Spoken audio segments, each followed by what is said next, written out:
Il miglior modo di vivere un territorio è quello di venirlo a scoprire all'interno di un viaggio, magari un viaggio all'interno di una kermesse fieristica come il Cosmoprof 2011, e per questo arriviamo all'interno del territorio della provincia di Bologna. Esattamente, siamo a Savigno, territorio leggermente montano che un pochettino si distacca dalla pianura che contraddistingue la cittadina di Bologna, e quindi entriamo all'interno di queste residenze dell'Aquila, che perché no viverne caratteristiche enogastronomiche con un po' di tartufo, con un po' di funghi porcini, per tutti quanti voi che vorrete apprezzare questo Savigno for you, mondo da vivere al cubo.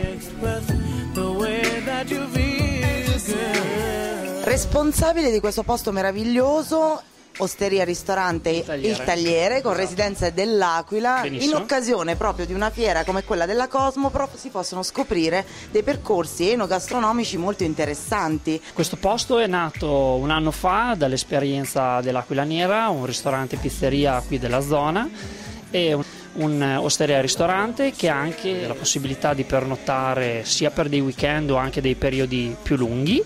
Come nostro menù tradizionale possiamo ricordare i funghi porcini che facciamo in tutte le salse, pasta fresca naturalmente sempre fatta da noi, carne alla griglia, tutti i salumi di prima categoria a partire dalla culaccia, il culatello, crudo, salsiccia passa, tutti i formaggi grana, pecorino, formaggi di capra stagionati che vengono messi sui taglieri e vengono servite con le classiche tigelle crescentine polenta fritta che sono il clou della nostra zona naturalmente. In alcune occasioni facciamo dei menù particolari, voi siete capitati proprio la serata che abbiamo fatto un menù a base di pesce. Ci sono queste botti di legno che ricordano un po' le classiche botti di vino che si trovano nelle cantine, dove i nostri clienti possono venire e per fare uno spuntino classico, quindi anche il taglierino con tigelle crescentine volanti, oppure proprio pranzare o cenare nel periodo estivo, naturalmente accolti dalla frescura del nostro posto. Cerchiamo di privilegiare quelle che sono naturalmente le cantine qui della zona che fanno dei vini squisiti a partire dai pignoletti e dai cabernet,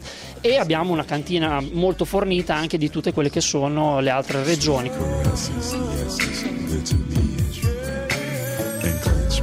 Qua è un posto meraviglioso, si possono fare delle splendide passeggiate, si può avere la possibilità di andare per boschi a raccogliere castagne, a raccogliere maroni, per i funghi naturalmente, e poi nel periodo principale il tartufo che è il re un po' qua delle nostre zone. Quindi approfittate magari di una bella fiera per la vostra specializzazione, venite qui in zona a fare una passeggiata e mangiare queste ottime pietanze e assaggiare degli ottimi vini, e perché no per nutrirvi della loro accoglienza, che sono davvero speciali, perché sappiamo che il popolo romagnolo, no, è molto accogliente. Questa Grazie. è una nota che io dovevo aggiungere, perché come sempre ci lasciate senza parole. Beh, cerchiamo di fare il nostro meglio, naturalmente. Bene, ricordiamo dove si trova. Località Cabo Ortolani, in comune Savigno, e il locale si chiama Osteria Ristorante Il Tagliere. 20 minuti da Bologna, nella massimo della tranquillità e del comfort. Noi siamo aperti dal lunedì alla domenica tutti i giorni, dalle 7 di mattina fino a notte fonda, finché c'è qualcuno noi ci siamo naturalmente.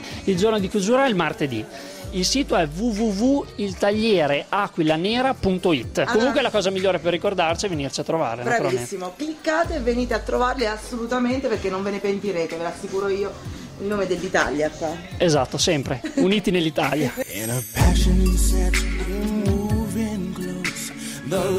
Si è concluso anche questo nostro appuntamento dedicato completamente all'enogastronomia. Siamo stati all'interno di questo tagliere che ci ha svelato le sue peculiarità, con tanto di tartufo, tanto di funghi porcini, e ma perché no anche un po' di buon pesce fresco. L'importante è venire a scoprire le caratteristiche di questo posto, e noi ve l'abbiamo fatto vedere, perché quando sarete a Bologna potrete anche voi venirlo a scoprire. Continuiamo a girare, perché questo è veramente un mondo da vivere con il numero 3 al cubo.